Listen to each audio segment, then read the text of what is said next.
За үйл хөдлөх хөрөнгө борлуулахад төлдөг 2% татварыг хүчингүй болгох асуудлаар иргэдийн гаргасан өргөдлийг өнөөдөр улсын хурлын төсвийн байнгын хороо хэлэлцэж, засгийн газарт бодлогын төвшний шинэ чиглэлийг өгөх тогтоодын төслийг батлуулахаар дэмжлээ. Гэхдээ татварын асуудлыг дан ганц хөнгөлт чөлөөлөлтөнд хүрээнд бус орон сууцны бодлого, хөрөнгийн зах зээлийн тогтвортой байдал, мөнгө угаахтай тэмцэх хяналттай уялдуулсан цогц бодлохоор харах ёстой гэж дүгнсэн нь анхаарал татж байна.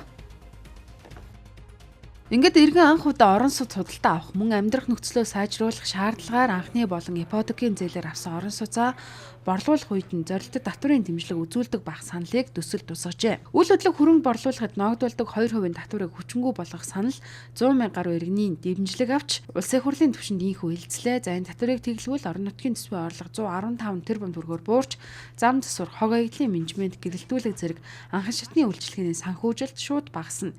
Иймээс асуудлыг зөвхөн татварын өнгөлтийн хүрээнд бус өргөн хүрээтэй олон талын нөлөөллөөр нь дүгнэх шаардлагатай гэж үзжээ.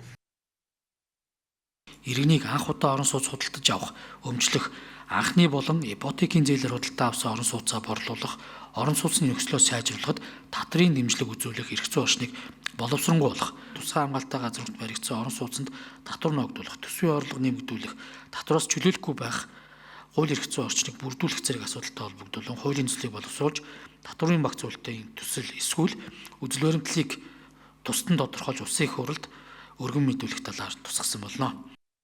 Улсын хурл татварын асуудлыг техникийн төвшин шийдэхээс илүү бодлогын зохиц шинжилэл рүү чиглүүлээ гэж харж болох юм. Үйл хөдлөлийн татварыг тэглэх нь зөвхөн татварын ачааллыг бууруулах биш, санхүүгийн салбар хоорондын тэнцвэрт байдалд нөлөөлөх томоохон эрсдэл дагуулна. Хөрөнгийн зах зээл сүүлийн 10 жилд 8.7 дахин тэлж 2024 онд 13 их 80 төгрөгт хүрсэн. Харин нэг төрлийн хөрөнгийг татвараас чөлөөлөх нь хөрөнгө үйл хөдлөх рүү төвлөрөх гажуу хандлага бий болгож хувьцаа, бондын зах зээлийг хөрвөх чадвар, төрөлжилтийг сулруулна гэж улсын хурлын ажлын хэсэг дүгнэж байна.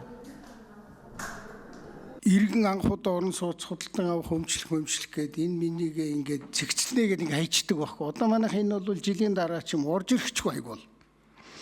Тэгэхээр иргэдийн тавьсан саналд ийм байдлаар хариу өгөөд байдаг энэ муу жишгийг арилгаж болохгүй мó сайн зориг гишүүн та залуу хүн ажлыг хэсэг ахалж байгаа юм чинь энэнийг дахиж яахын янзлаад тэгээд тодорхой юм хэлмээр байна шүү дээ. Цаг хугацаа алдахгүй тулд энэ асуудлыг цаашид хууль эрх зүйн орчинд бүрэн хэмжээнд шийдэхийн тулд засгийн газарт энэ чиглэл өгж байгаа. Тэгээд ер нь бол энэ үйл хөдлөх хөрөнгийн зах зээлийн нөхцөл байдал, үнэлгээний асуудал дээр ч бас анхаарах ёстой. Энэ чиглэл хүртэл орцсон маа штэ. Энэ өргөдөл гарахаас өмнө ч гэсэн ер нь бол иргэдийн орон сууцчлалтыг дэмжих нэлээд олон арга хэмжээг бол одоо шийдвэрүүдийн төслүүдийг одоо нөгөө зохицуултуудын төслүүдийг бол ингэ яриа явж байгаа. Тэгэхээр энэ өөрөө зөвхөн иргэд орон сууцаа зараад буюу одоо нөхцөлөө сайжруулад орлого олоход дэмжих үгүй гэдгээс илүү өрөө үрээтэй асуудал гэж би дараад байгаа. Хилцүүлэгт оролцсон гишүүдийн 66.7% тогтоолын төслийг дэмжснээрээ энэхүү асуудал нэгдсэн чуулганы хилцүүлэгт шилжлээ. Ингэснээр 2% татварыг хүчингүй болгох хэсэг нь зөвхөн татварын биш, эдийн засгийн урт хугацааны доктортой байдал, зах зээлийн тэнцвэр, орон нутгийн төсвийн бие даасан байдал, мөнгө угаатай тэмцэх хяналтын багц бодлогоор шийдэгдэх нь тодорхой боллоо.